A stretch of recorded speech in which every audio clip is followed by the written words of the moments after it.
The Knicks postgame show is presented by Tri-State Audi. Visit your Tri-State area Audi dealer today. Quentin Grimes, a career-high 33. Knicks up by 9 with 33 seconds to go. Luka Doncic made one, missed a second. This is to force overtime, and he makes it to force OT with about a second to go. And then in the overtime, it's Doncic. He had 60 points, 21 rebounds, 10 assists, tied for the most points in the history of the league for a player that finishes a game with a triple-double. Amazing. Mavs win at 126-121 in overtime. From our Delta MSG studios, Bill Pito along with Wally Zerbiak. All you can say, I think, is wow. You got Jalen Brunson missing the game with a bad hip. You have R.J. Barrett suffering a laceration on his right index finger a minute and a half in, and he's done for the night. And yet the Knicks are up by 9, Wally, in the final 30 seconds of regulation, and they can't close it. And then in the OT, they run out of gas. Yeah, and it's just, I mean, all they needed to do was get that stop and that rebound. McBride was 5 for 6 down the stretch in this game from the free throw line. A guy that was 5 for 9 going into the game on the season, knocked down some crucial free throws to help the Knicks kind of get a few points down the stretch.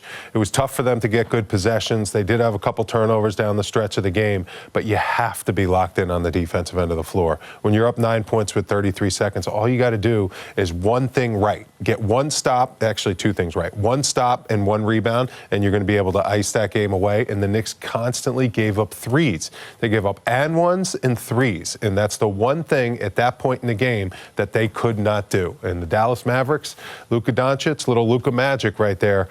I'll tell you, he whines a lot out there on the court, but he's really good, and he did everything to get this team, his team, that win. Incredible number of impressive performances for the Knicks. You got McBride with a career-high 46 minutes, Quickly career-high with 14 assists, Quentin Grimes, career-high 33 points. Julius Randle, 29 points, a season-high 18 rebounds. And yet they could not box Doncic out. He got his own rebound off the missed free throw and made the shot to force overtime. It was into Knicks' hands, and that's what happened. Grimes and McBride had it in their hands. They knocked it out of each other's hands. So the rebound was right there to be grabbed. That was the big 3, just in rhythm, up 9. Christian Wood hits that big triple. And then Grimes gets the ball. That was a quick whistle, too. I mean, tied up with Luka. Luka wins the jump ball, and then he gets the bucket and the foul. That's the thing. The foul is what kills you. The threes kill you. Again, how are you leaving up threes at this point? The only job of everyone is to guard the three-point line, not give up threes. Here, look, right in Grimes' hands, and McBride knocks it out of his hands. It goes right to Luka Doncic. He does the giddy. I don't know what he's thinking out there, but oh, what a heartbreaking loss. I mean, that was just such a brutal loss for this Knicks team, especially coming off the week that they've had with the type of losses that they've had this past week. I mean, there was so much on the line in this game. They played their hearts out. They played so valiantly. They played with so much courage. Nobody would have given them a shot without Brunson and then Barrett playing 2 minutes. But they just willed themselves to a 9-point lead down the stretch of games. But that's where the Knicks have to learn how to close. It doesn't matter who's out there in the game. You have to learn how to close NBA basketball games and become a winner. And the Knicks have a great young roster. They're playing a lot of young guys. Young guys don't know how to close games, and they have to figure it out very quickly. Knicks missed a total of 8 free throws in the fourth quarter and overtime combined. That was a huge It was mostly factor. in overtime, though. Okay. Mostly in overtime. They were pretty good in regulation. That game was had for them in regulation if they just would have gotten a stop and a rebound. That's where the game should have ended. Once it went to overtime, you could see their legs were done.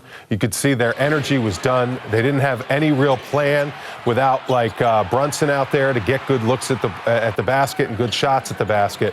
And then the Dallas Mavericks have the MVP of the league, maybe. He went for 60 points. He went for 60. And a career-high 21 rebounds. Tough shots. I mean, he made his free throws, rebounds, assists. I mean, it seemed like the only basket, that's the only basket the Knicks, well, they had 2. The one at the end of the game by Emmanuel Quickly.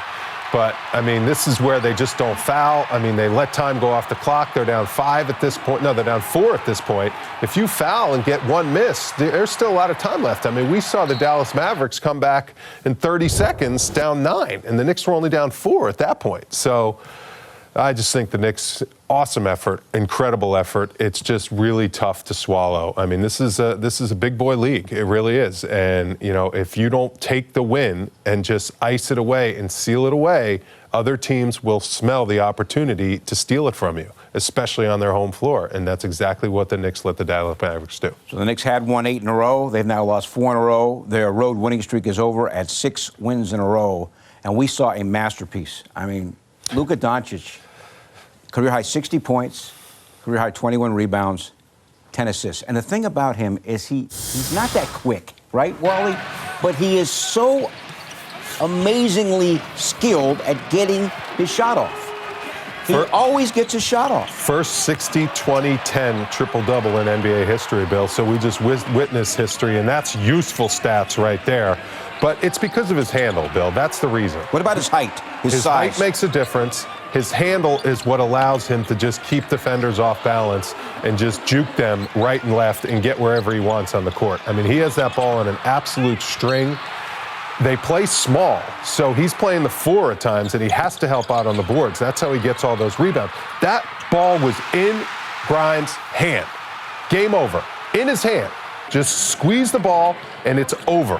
And then you give Doncic life, and then he goes into his Dirk Nowitzki step-back move there. I mean, Julius Randle did a great job, I think, on him defensively. I thought Grimes did a great job on him defensively. He's just that good. You cannot stop him one-on-one. I mean, he's such a good one-on-one player, the way he can get to the basket and finish and the way he can shoot those threes. And then some of the passes that he makes, like it looks like he gets to a spot where he's got an easy 5-foot little floater or layup, and then he just jukes the defense, kicks it out to a wide-open 3 in the corners. And they didn't shoot very well from the three-point line at all in today's game. They were 28% from 3. 13 of 46. 13 of 46. Yeah. So the Knicks got lucky in that respect, but he will his team to wins, getting 60, and that's exactly what happened tonight. So Dallas goes 13 of 46 from 3. Remember here in New York on December the 3rd, they went 24 of 61. They could not hit a 3 tonight, and yet because of Doncic, they were able to pull this game out. And lost because of how this ended is the amazing performance tonight from Quentin Grimes. Best night as a pro, 33 points. Yeah, and that's what NBA pros do. They take the challenge when their number's called. When you're undermanned as a team, R.J. Barrett goes out with a lacerated finger. Jalen Brunson, sore hip, has been grinding through game after game after game. Quentin Grimes said, this is my opportunity to show this coaching staff, this fan base, and my teammates what I'm capable of. I'm going to step up, have the game of my life. I mean, he was locked. He's 16 three-point attempts. I love the way he gets that quick release going. I mean, he just had so much confidence in himself to help win this game. And then he showed the total package, too. It wasn't just threes, which normally that's his role, a little bit of a 3-and-D guy. He was hitting the boards. He was getting to the basket. He was creating for Mitchell Robinson and all kinds of other guys. And boy, did Julius Randle trust him. I mean, the trust that we're seeing between Julius Randle and Quentin Grimes out there on the floor, that is a really good sign because Randle's going to see a lot of double teams. Randle's been playing outstanding. He had another phenomenal game tonight, 29, 18, and 4.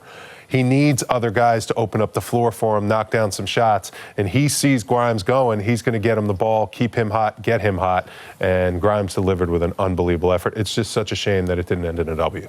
Knicks dominated in terms of second chance points, 27-11, and we got to mention Mitchell Robinson. He was fantastic. Yep. 20 points and 16 rebounds.